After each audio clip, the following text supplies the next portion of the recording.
Ryan, what's your top tier list of serial killers? Top tier list of serial killers. The Green River Killer, he killed a lot of motherfuckers up there. And it was just, he'd just fucking go into Seattle or wherever, pick up hookers, fuck them and murder them, dump them. No one missed him. Like he got away with it for a very long time. You know, Jeffrey Dahmer, right? Mm-hmm. Fucking wild.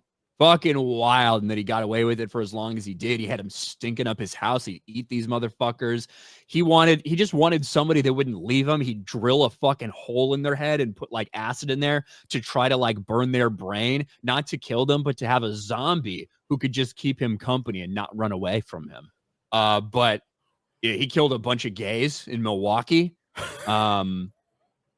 John Wayne Gacy. Now, I don't think John Wayne Gacy actually killed a bunch of gays. I think he took a bunch of young dudes who he wanted them to be gay. He fucked them and he killed them and he fucking buried them in his crawl space. The way that fucking so weird. You had so much joy when you said that. Yeah, he killed a bunch of gays in Milwaukee.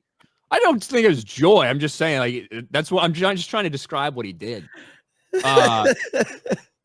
BTK, right? BTK, bind, torture, kill, just like this regular old family man who didn't even commit that many murders, but the murders he did were horrific, taunting police the whole time.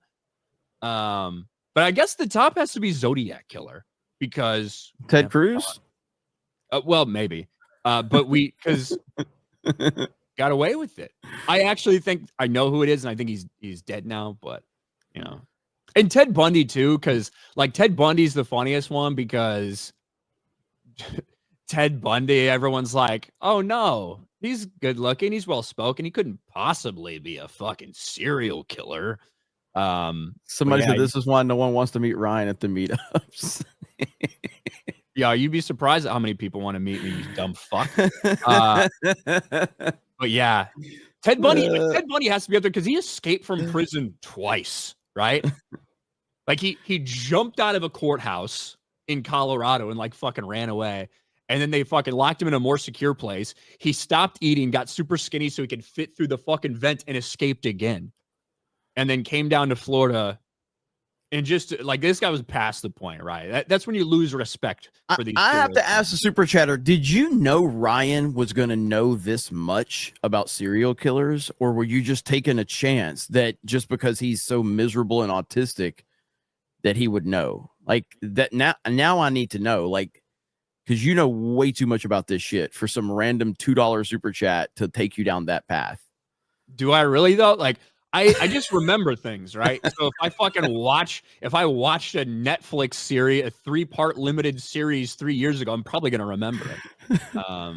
But yeah, Ted Bundy, where you start to lose respect is when, man, you fucking escape, you're free. And instead you go to, God, was it the Florida State campus? Is that where he went? And he just fucking walks in. Like this guy could have got away free, but he just walks into a fucking dorm with a log. Right, just a log. Starts beating this shit out of women and fucking choking to death, one room to another. Boom, boom, boom, until finally everybody wakes up and he has to run away. And then he goes and does it like right down the street.